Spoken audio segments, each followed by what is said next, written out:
Good morning po sa inyong lahat, mga idol. Ayan po, nandito na po ako sa Sitio San Antonio, Barangay San Jose, Antipolo. Ayan po, maga po tayo dumating dito para hindi tayo abutan ng ulan kasi mamaya biglang umulan, naku, mababasa tayo lahat. Yan po yung dadala ko, yung ipamibigay po natin na ukay-ukay dito sa San Antonio, Barangay San Jose. Yan po, isang sako lang po yan kasi yun lang po yung kaya ng motor ko. So ayan na nga mga idol, isang sako lang ipamibigay natin. 3 sako yan, kaya lang hindi ko pa nakuha yung isang sako nandito na sa bahay. Yung isang sako nandun pa sa nagbibigay sa atin. Kaya baka may panahon pa ako na makapag-distribute ulit kung saan lugar. Kasi siyempre hindi naman natin lahat ibibigay dito. Kailangan sa iba-ibang lugar para naman lahat sila mabigyan. Yan po ay ukay-ukay na galing po sa Japan. Yan. Mamaya po, abangan nyo yung ating paibigay. Kasi medyo maaga pa, tulog pa nga dito sa inabutan ko sa bahay ng kapatid ko. Tulog pa yung iba. Kaya dito muna ako sa labas, nag-video-video, nag-live-live para ating i-share sa ating mga kapatid sa Guardian. Kaya mga kapatid sa Guardians, kung kayo po ay hindi man makarating, okay lang po sa inyo. Basta ang mahalaga, na ihatid ko na dito sa lugar ang ating ipamibigay. Ayan, mamaya po ay abangan nyo. So ayan na nga, good morning muli mga idol. Ayan na, tiyatanggal na po yung ating ipamibigay na ukay-ukay. Ayan po, tiyatanggal na sa aking motor. Kasi tinali ko ng maayos para hindi siya malaglag. Baka mamaya malaglag, ay sayang naman. Hindi tayo bigay doon sa ating mga kapatid na mga taga rito sa San Antonio. Kaya yan po yung ating secretary, yan po yung aking vice, ito po si Elip Taurus, ayan yung ating mga kapitbahay. Yan po, habang tiyatanggal natin, tayo ay maghahanap ng bubuhusan kung saan lugar natin ibubuhos. Sabi ko, dito natin dalhin kasi nandito yung maraming tao. Ito ay plaza, ayan. Court po yan, kaya lang wala ng poste. Ayan po, harapan ito ng bahay ng aking kapatid. Ayan, dyan ako nang galing kanina. Tapos nandito na tayo. Ayan, dyan. Hanggang dito lang po ang ating kalsada. Ngayon, ang mga bahay po dito ay pa isa-isa lang, pero nandiyan sa mga looban, marami po yan. Bahay. Ito po ang bahay ng aking kapatid. O, ayan ang mga idol. Ayan, binubuhos ng aking kapatid na si Alex ang isang sako. Ayan, hirap na hirap siya kasi maigpit yung pagkakatali ko niyan. Sabi ko nga, guntingin na lang yung tali o kaya sunugin. Pag sigarilyo, ay may sigarilyo naman. Ayan o. Ayan, sa wakas na ibuhos na rin. Ayan. O, ayan, inalagay yan sa labisa. Yata yung iba. Ayan o. Ayan, marami po yan. Mga ganda po yan. Ayan. Siksik po kasi ang pagkalagay ko dyan. Kaya, ayan, napakadami po yan. O, ayan o. O, ayan, si Philip Taurus, inalagay din sa, labisa. Ayan po, ganyan po karami. Ayan. Antayin po natin yung mga, ayan, mayroon na po ng mga namibili. Ayan. Sabi ko nga po, sige na po, tuloy nyo na po ang paibili. Yung paibili. Ganun sa ganun, kung ano po yung magustuhan nyo. Ayan, may mga parating po na mga kabataan. Meron din po para sa kanila dyan. Kaya sabi ko, mamili lang kayo. Ayan. Ayan po sila. Namimili. Yan. Sige lang po kayo, pili lang po kayo mga idol. Wala po tayo ititira dyan, ha. Kailangan ubusin nyo po yan, kunin. Kasi yun po talaga ay ating ipamimigay sa ating mga kapatid, mga kapitbahay. So, sige lang, halukay. Halukay ng halukay. May ibang klase po yan. So, yung mga pantalon. Yan.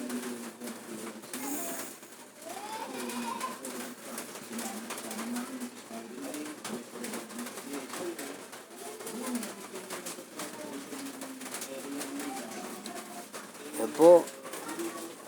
Yan po naman ay talagang para sa lahat. Kaya kahit sino po dyan pwede mamili. Yan. Yan. Marami po sila. Dumadami. Dumadami po sila. Ipili lang kayo. Yan po sila namimili. Yan.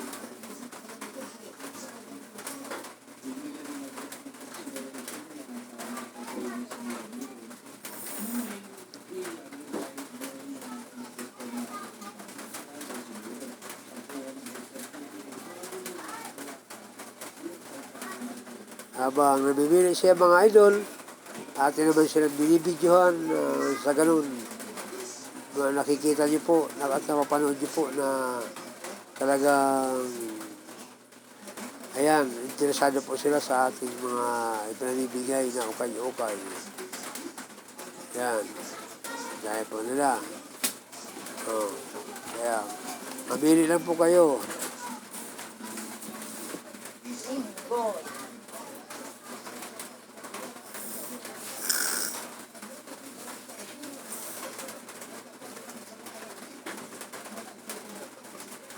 Ayan, uy, itong ating isang kapatid, mukhang marami na pili.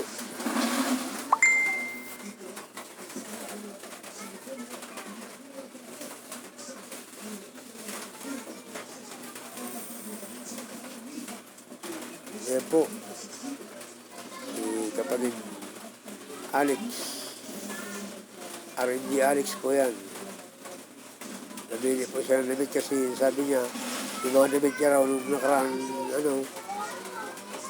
tag-ulan, ay naanod. Walang natirang damit sa kanila, kundi yung sort-sort nila mag-asawa. Kaya po, namili siya para sa kanya. Yan. Yung iba, busy-busy po doon sa dulo. At mahimili. Sige lang, pili lang po kayong lahat. Pili lang. Yan.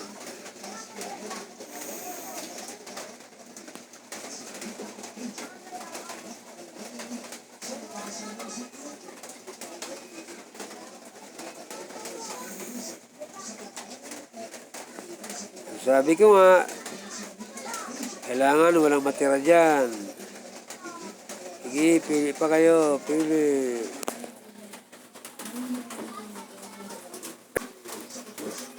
Ayan. Ayan na. Wala na, mo. Yun naman daw ay para sa kanya, sabi ni Bro Rex. Kasi, yun niya, sabi niya, naubos yung damit niya. Ayan na po natira. Sabi ko nga po, ubusan natin. Wala po tayo ititira dyan.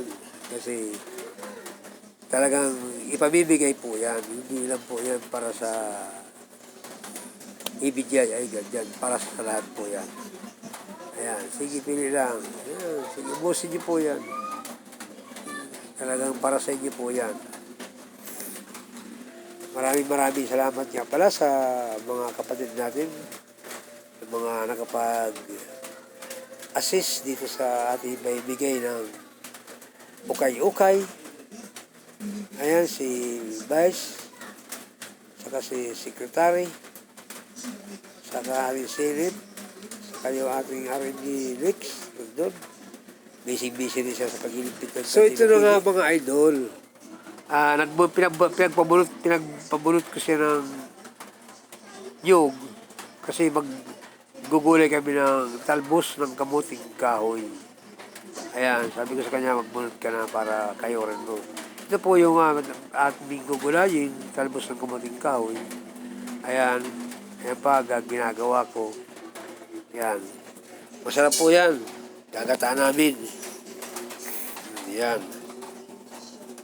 Kanya po ang pagluto o paggawa ng gugulay ng kamuting kahoy. Ayan po mga idol. Alam niyo mga idol, kaya ako nakaubad pala kasi napakainit panahon. Kaya nagubad ako ng damit. Kaya isa na po kayo kung sakaling wala akong damit. Ayan o, kumikita-kita pa nga yung pawis ko sa dibdib. Kasi nga, napakainit po. Wala pong electric pan dito kasi electric pan nandito sa loob ng bahay kami, nandito lang sa labas. Sa kubo-kubo. Ayan. Ayan po, yung bahay. Sarado kaya. Ayan niya, parang nagsaing ako. Ayan niya, mga idol. Ayan. Sinala nga namin yung ginuhulay namin na gugulay namin na kamuting kahoy. Kaya nagsala pa kami ng kanin.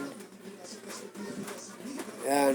Ayan niya yung panghalo pa na malunggay. Yung sabi ko, nagdagan. Tapos ito yung naluto na namin. Ayun, may kanin na. Pero kulang pa yan. Kaya nag-decide ko na kami. Ayan, may adobo na. Yan po yung adobo manok. Bumili si Buro nyo ng 2 kilo. Ayan.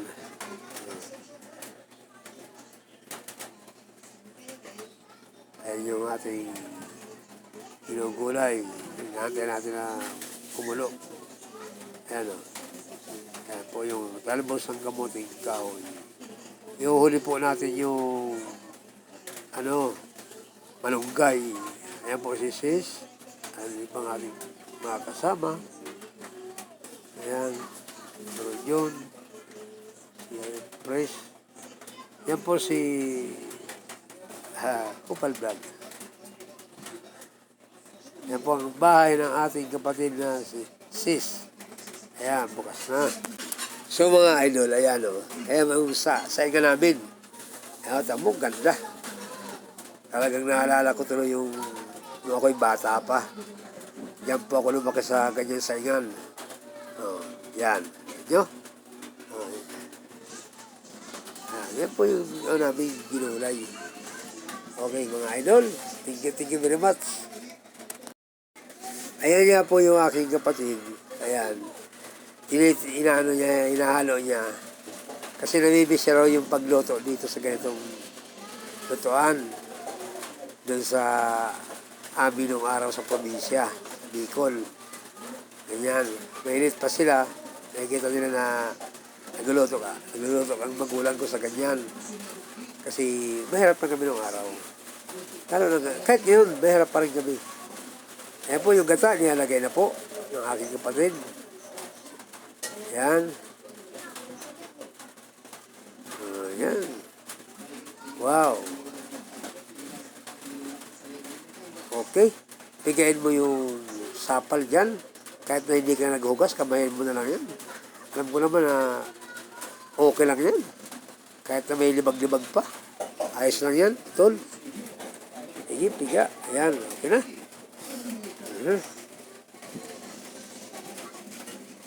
Ayan, hinalo niya konti para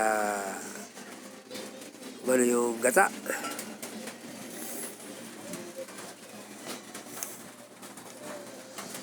Ganyan po dito sa namin, sa kapatiran sa Guardian. Pag kami nagkita-kita, tag-ipon-ipon dito sa Barangay San Antonio, Sitio San Antonio.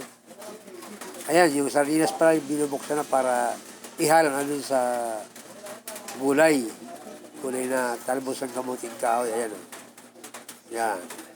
2 sardinas hawak ni Inip Tauros. Ayan. Inabot ang aking kapatid para ibubuhos doon sa gulay. Kaya sabi ko para kumapit yung lasa doon sa gulay. Kumapit yung lasa ng sardinas sa ng gulay. Talbos ng kamuting kahoy. Ayan. O. Wow, sarap. Sigurado yan. Baka mamaya walang matira dyan. Kaya na. Yan. Sipag ng aking kapatid. Halo. Yan. Halo pa more. Kapatid. Yan. Talagang miss na miss niya yung pagluto sa ganyan lutuan. Sabi ko, lagyan na ng asin. Ayan, yung asin. Ayan. Asin na para malasa na. Ayan. Asin. Yun. Ayan, no?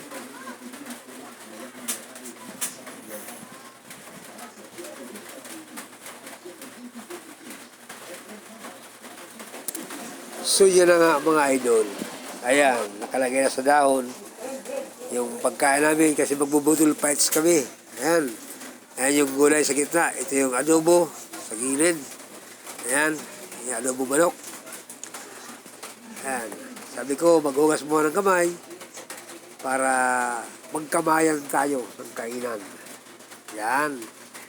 Ganyan po. Kasarap ang ating sarosado dito sa San Antonio, Antipolo City. Ayan.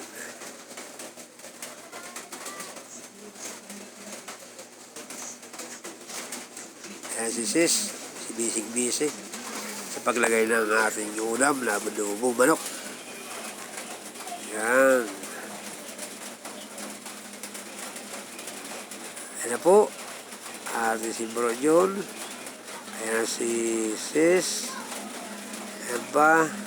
Sabi ko sa kanila, punta na kayo doon sa at magkain na tayo. Pray muna tayo mga idol. Ayan. Okay. Ayan po.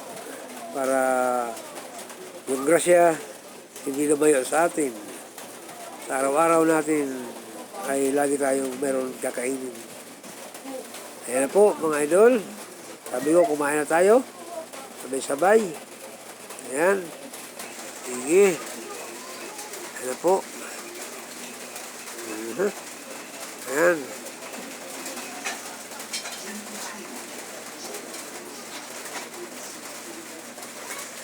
Sabi ko po kain na tayo lahat. Okay. Ayan.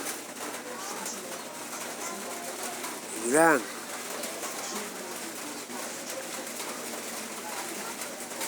Ayan, gandang tingnan, di ba? Dahil sama-samang kumakain ng magkakapatid sa bilang isang EBGII guardian. Yan. Kung kayo po ay hindi mo nakarating, okay lang. Okay, salamat sa inyo po.